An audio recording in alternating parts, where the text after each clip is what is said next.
Merhaba arkadaşlar, kanalıma hoş geldiniz. Bugünkü videomda pek çok farklı projelerinizde değerlendirebileceğiniz tığ işi, nazar boncuğu, kare motif yapılışını anlatacağım. Umarım sizler için faydalı bir video olur.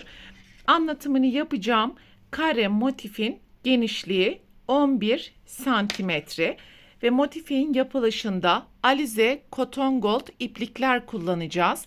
Tığ numarası olarak ise 2,75 milim ile motifi öreceğiz. İçinde kullanmış olduğumuz lacivert ve mavinin tonlarını istediğiniz sıralama şeklini kullanarak yapabilirsiniz. Ve lacivert ile sihirli halka yaparak başlayalım. 3 zincir. Halkanın içerisine toplam 11 ikili trabzan yapacağız. Başlangıç zinciri ile birlikte 12 ikili trabzan olmalı.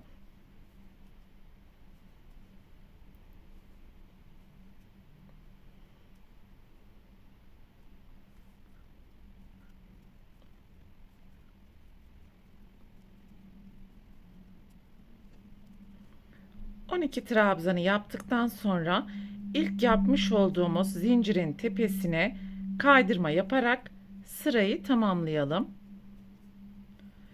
Bir zincir, ipi burada keserek mavi renk ile devam edelim.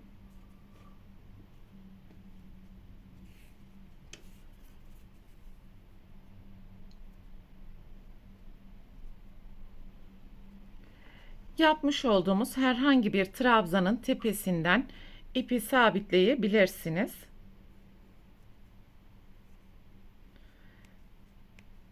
Üç zincir, aynı boşluğun içerisinden ilmek çıkartarak ikisini birlikte kapatalım. Tekrar aynı boşluktan ilmek çıkartarak önce iki tanesini, daha sonra üçünü birlikte kapatarak buraya popcorn yaptım. 2 zincir, sonraki trabzanın tepesine ve alt sırada yapmış olduğumuz tüm trabzanların tepesine aynı işlemi tekrar ederek sıra sonuna kadar devam edeceğiz ve yan yana toplam 12 tane popcorn yapmamız gerekiyor.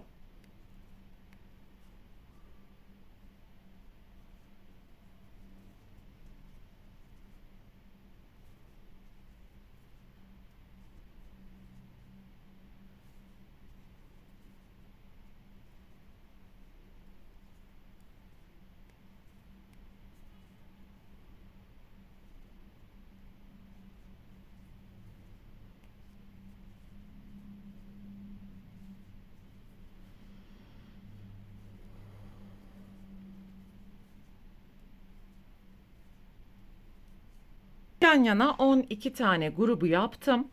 2 zincir, ilk desenin tepesine kaydırma, bir zincir, ipi burada keserek beyaz renk ile devam edeceğiz.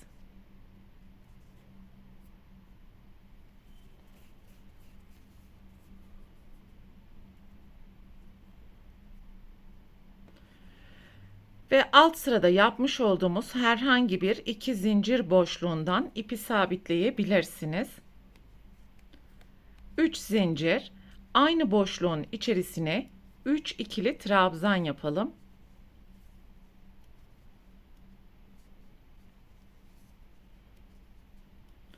Ve başlangıç zinciri ile birlikte toplam 4 trabzan yapmış olduk. Aralarında zincir yapmadan alt sıradaki tüm iki zincir boşluklarına 4 trabzan yaparak bu sırayı tamamlayalım.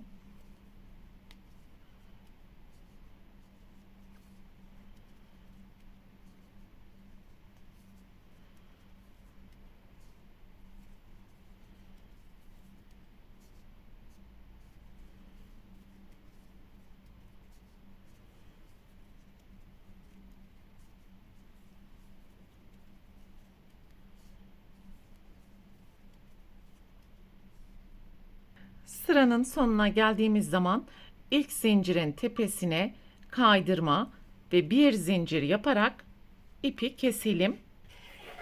Lacivert ile devam edeceğiz.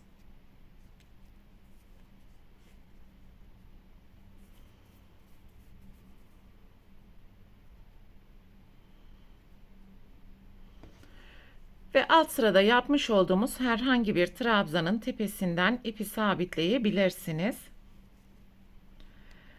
3 zincir, yan yana 2 trabzan yapalım.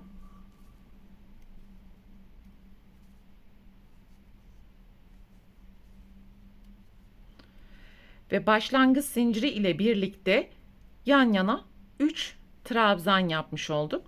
Sonraki trabzanın tepesine çift trabzan, yan yana 3 trabzan,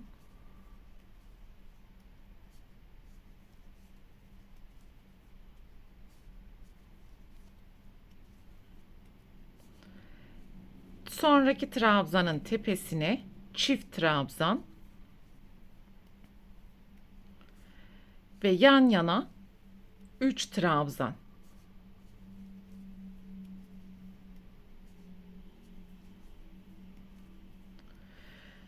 Ve sıra sonuna kadar 3 tek 1 çift, 3 tek 1 çift, 3 tek 1 çift şeklinde sırayı tamamlayalım. Sıranın sonuna geldiğimiz zaman başlangıçta 3 tane tek trabzan yaptığımız için son trabzanın tepesine çift trabzan yaparak sırayı tamamlayacağız. Ve öncesinde de bakın 3 tane tek trabzan yaptım. Ve ilk zincirin tepesine kaydırma, bir zincir, ipi burada keserek beyaz renk ile devam edeceğiz.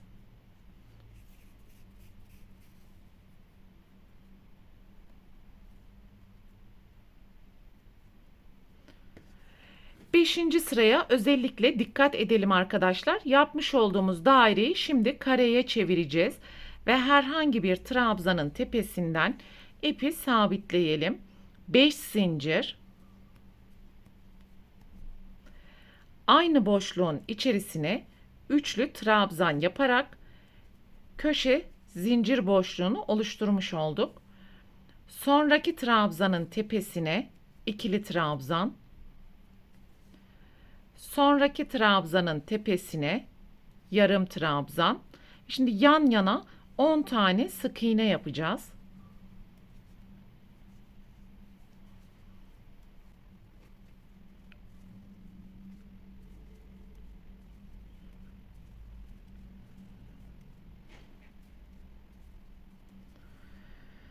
İkinci köşeyi oluşturmaya başlıyoruz. Yarım trabzan, ikili trabzan, üçlü trabzan,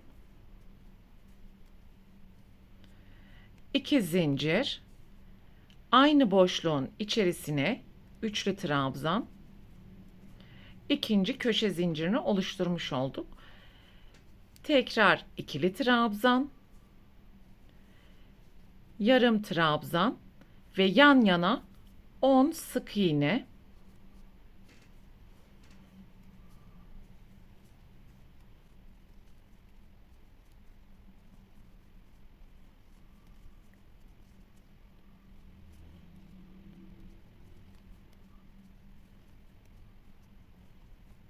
Ve her 10 sık iğneden sonra diğer iki köşeyi oluştururken de sırayla yarım trabzan, ikili trabzan, üçlü trabzan, 2 zincir, tekrar üçlü trabzan, ikili trabzan, yarım trabzan ve 10 sık iğne yaparak sıra sonuna kadar toplam 4 tane köşe oluşturmuş olacağız.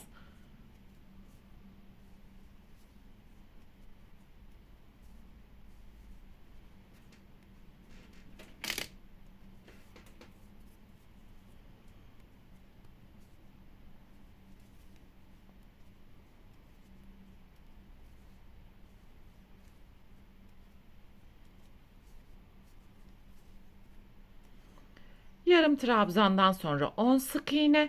Bu kenar ve köşelerde yapmış olduğumuz işlemleri de tekrar ederek sıra sonuna kadar devam edelim. Yan yana 10 tane sık iğneyi yaptım. Son 2 ilmeğin tepesi kaldı.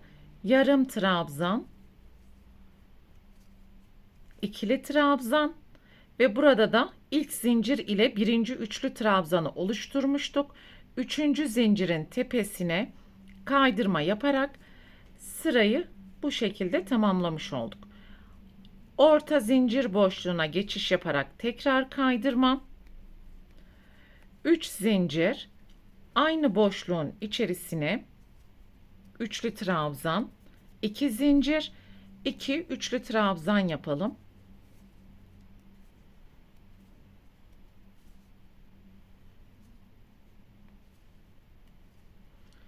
Bu sırada sadece köşelerde üçlü trabzan yapacağız.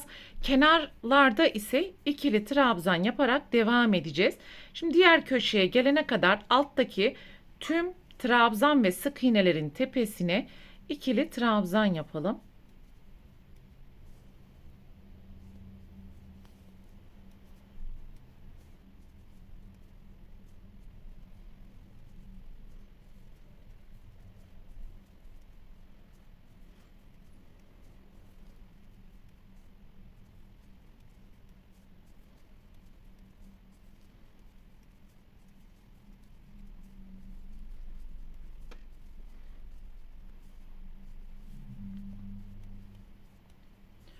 Köşeye 2 üçlü trabzan, 2 zincir, 2 üçlü trabzan.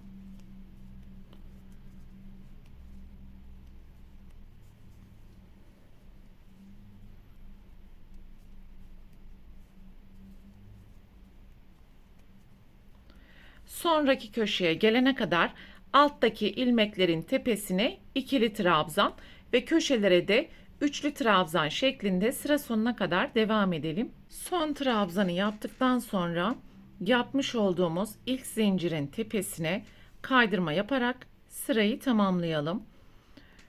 3 zincir, köşede bulunan sonraki üçlü trabzanın tepesine ikili trabzan ve son sıramızda hem köşelerde hem de kenarlarda ikili trabzan yaparak ilerleyeceğiz. Köşeye 2 ikili trabzan, 2 zincir, 2 ikili trabzan yapalım.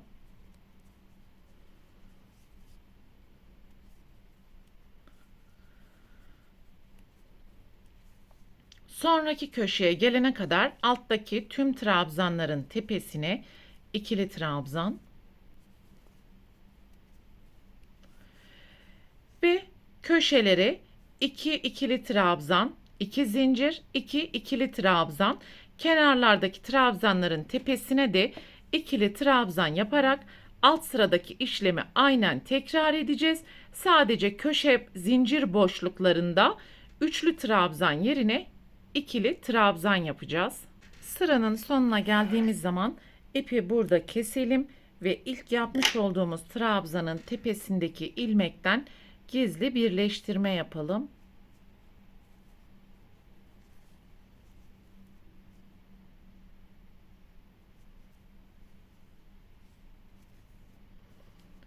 Ve iç içe geçmiş V'leri bu şekilde oluşturmuş olduk.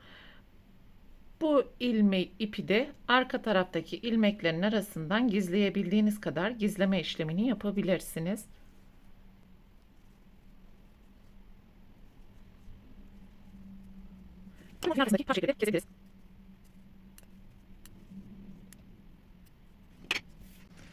Evet, böylelikle motifimizin tüm yapım aşamalarını tamamlamış olduk.